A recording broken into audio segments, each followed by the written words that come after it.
দর্শক, এই যে চাটগাইঙ্গা টিভির যে বেয়াদব এই কুলাঙ্গারের বাচ্চা যে বক্তব্যটা দিল, এখন এই বক্তব্য নিয়ে দুইটা কথা বলি, না বললেই না, যেহেতু তার ভিডিওটা ফরে উঠে গেছে, মোটামুটি ভাইরাল হয়েছে, মানুষ বিভ্রান্ত হইতাছে, সেক্ষেত্রে কিছু কথা বলা প্রয়োজন।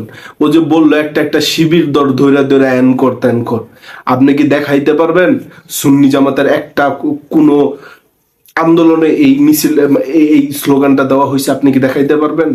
আপনি কি দেখাইতে পারবেন সুন্নি জামাতে কোন ইয়াতে এই স্লোগান? এত বড় মিথ্যা কথাগুলো আপনি কিভাবে বলেন? জাতিকে এভাবে বিভ্রান্ত কেন করেন? এই সমস্ত মিথ্যা বইলা বইলা জাতিকে প্রতিনিয়ত এভাবে বিভ্রান্ত করার মানেটা কি?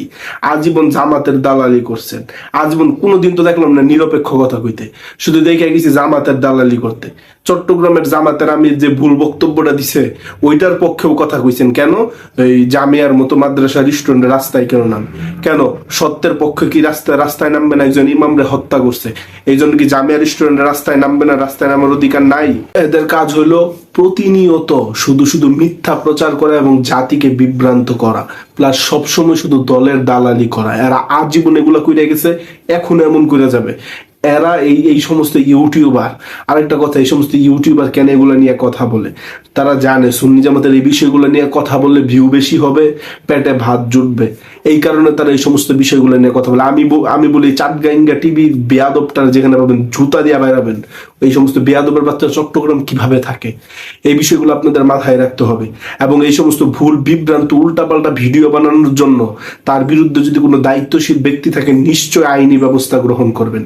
কারণ তারা এই সমস্ত কথা কিভাবে বলে আর এই সমস্ত ভিডিওই তারা কিভাবে বানায়, মানে এগুলা চিন্তায় পড়ে যায়। কোনো কি চট্টগ্রামের কি সুন্নি জামাতের লোক নাই? এই সমস্ত বেয়াদব, মানে কি বলবো ভাই, আসলে বলার মতো ভাষা নাই। তবে এটার নিন্দা জানাই, এত এত বড় বড় মিথ্যা কথাগুলো কেন বলে? আচ্ছা যাই হোক, আজকে জামাতের আমির যে ক্ষমা চাইলো, চান্দু, তোমার আব্বা যে ক্ষমা চাইলো, এখন তুমি ক্ষমা চাও না কেন? এখন তুমি ক্ষমা চাও, তোমার জামাতের আমির ভুল করছে বিদায় তো ক্ষমা চাইছে, আবার তুমি তার দালালি করে ভিডিও ঠিকই বানাইছো, এখন তুমি ক্ষমা চাও। আর জামাতের আমির সব ক্ষমা চাইছে, এটা আমার কাছে ক্ষমা ক্ষমা মনে হইতাছে না, মানে কেমন কেমন জানি দুঃখ প্রকাশ করতেছে, এটার কি ক্ষমা চাওয়া বলে? আচ্ছা যাই হোক, এখন কথা হইলে যে এই সমস্ত যে ইউটিউবাররা ভুলভাল বিভ্রান্তিমূলক ভিডিও বানাইতেছে আর এত বড় বড় মিথ্যা কথাগুলো যে কিভাবে বলে, এটা আমি বুঝি না। একদিন যে মরতে হইব তার কি এই চিন্তাটা করে না, নাকি আল্লাহই ভালো জানে, আমি এটাও বুঝি না আসলে। ভাই বলার মতো ভাষা নাই। আপনারা সাবধানে থাকবেন এগুলা থেকে, আপনার এই বিভ্রান্তি থেকে আপনারা দূরে থাকবেন। কারণ সুন্নি জামাত কোনো রাজনৈতিক দল না, এরা কখনো কোনো দলকে উস্কানিমূলক ভাবে এই সমস্ত উল্টাপাল্টা স্লোগান অন্তত সুন্নি জামাত কখনো দিবে না। আর আর কুত্তার পায়ে অন্তত সুন্নি জামাত কখনো কামড় দিবে না। তবে আমি বলি, এই সমস্ত বিভ্রান্তি মিথ্যা কথা থেকে আপনারা সাবধানে থাকবেন।